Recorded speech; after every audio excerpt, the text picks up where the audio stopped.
Hello, I'm Joe Welinske, and I'm the program manager for the ConveyUX conference that we have coming up in Seattle in January. And I'm speaking with some of the people that will be presenting talks at the event. And I'm speaking today with Jane Guthrie. Hello, Jane. Hi, Joe. And where are you speaking to us from today? Today I'm speaking with you all from Atlanta, Georgia. All right, well, we're a long ways apart, but the connection is clear.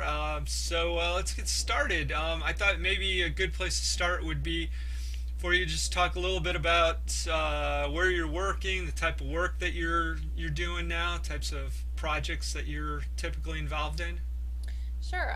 Well, I'm consulting right now, work for, a consulting company. So I've been working on an enterprise responsive redesign for the past 10 months or so for a large telecommunications company. And that's been really interesting. It's the first time I've really done a responsive enterprise project. So that's had its challenges.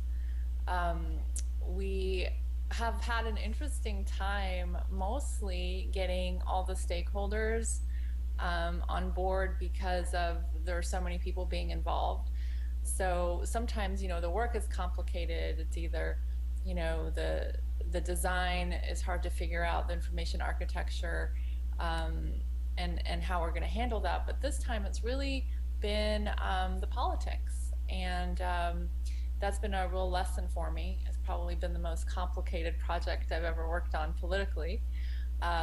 So, design is somewhat the deliverables and the process, but it's also getting people on board with what you're doing. And that's some of what I'll be talking about in my talk. But it's really been a challenge and something that I've had to kind of learn how to get people involved. And what I've learned is that you have to get your stakeholders involved in the process, even if they're at a really senior level, because presenting to them final pieces is it's usually very risky, because if they haven't seen something during the process and seen how it's developed, they're really not likely to buy into it. So getting just people involved early in the process and figuring out a way to do that effectively has really been something I've been working on for this project.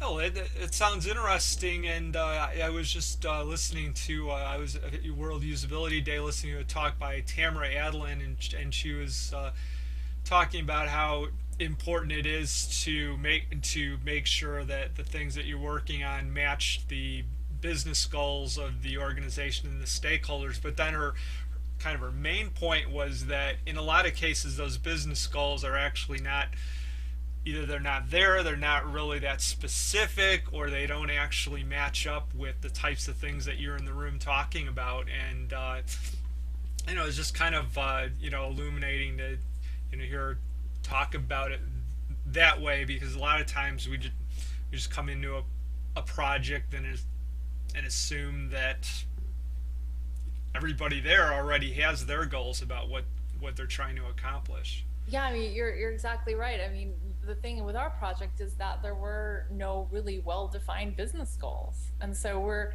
in the process of design, and what are you designing towards?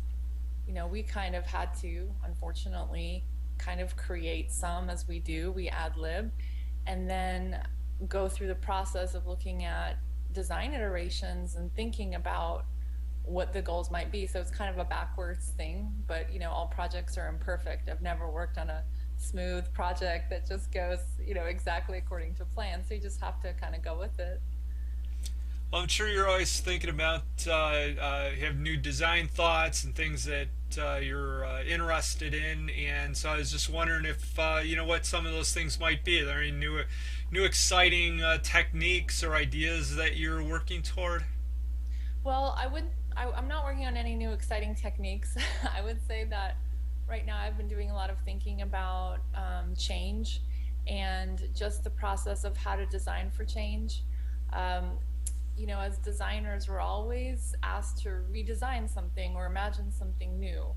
But for me, it's really been a lot about redesigning.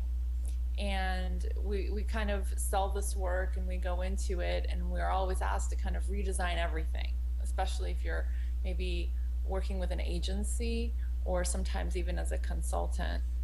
You're kind of just asked, hey, just make it better, redesign it. But we never really think about if it's necessary to change the whole thing and what the impact of change will be on our users. Like, we do usability testing for small pieces of it, or just sometimes we test the whole thing, and we ask people like, what do you think? But that's just one small situation, one specific context. When people are in their homes and they're asked to do something completely differently with a piece of software or a site, it can be really frustrating and alienating and kind of like make you feel like you've lost control. And we all know that when you don't have a sense of control over what you're doing, you become unhappy and you become frustrated, and you tend not to use that service, especially when you have other services. So I'm really trying to look at and think about change, and be more thoughtful and be more intentional in our design process, to make sure that we really think about the context of use, and that so that when we create something new, it's more readily adopted, or it's almost like people didn't notice that we changed something. I mean, I think that's been like Amazon's model for a long time, where they go in and they make small changes, like really, really small changes over time, and we don't really notice it. But if you look at Amazon's design from 5 years ago to today, it looks really different. So, but that kind of is intentional design. They have a team working on things internally, and that's the way they go about it. So it's just something that interests me, and something I'd like to do more research on. All right, well, that was nice to hear about.